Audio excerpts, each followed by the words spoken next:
2 মাস হলে ক্যান্সার ধরা পড়ছে বা কাল থেকে লাগছে বা না কই যাতে ভাত খেয়ে গুস্ত পড়তে গেছি কেউ দিল না আব্বু কেউ দিল না আমি 2 ছেলের মা আমি কার কাছে যাবো বা আপনার সন্তান দেখে না এটা বেটি এটা বেটা বেটা কোনো মাদ্রাসা আছে বা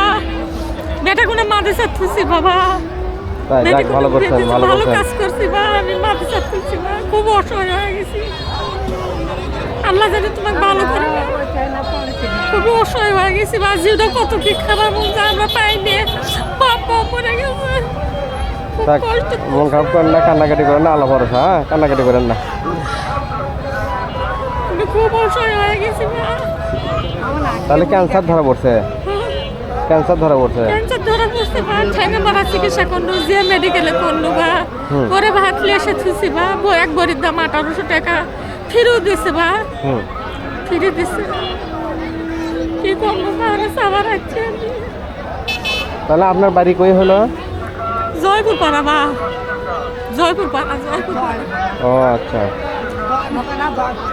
জয়পুর পাড়া বা জয়পুর পাড়া পাড়ায় জয়পুর পাড়া থাকো বাবা না এখন আমি তাহলে শুনেন কিছু যদি আপনি কিনে খান আর শুনেন আপনাকে আরেকটা কথা করে যদি কোনো ওষুধ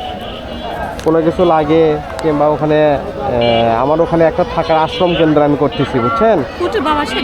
সেটা এখানে কার্ডে লেখা আছে আপনি ওনার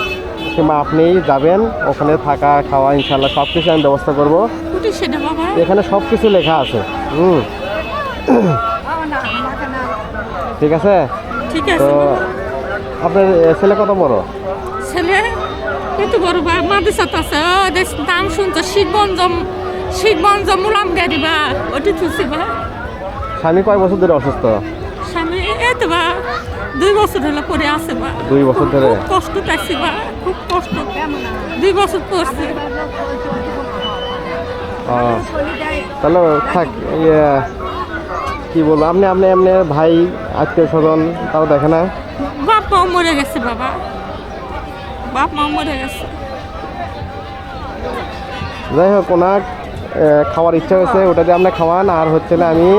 নিজে হাতে তুলে খাওয়াবো আপনি যাইন আমার ওখানে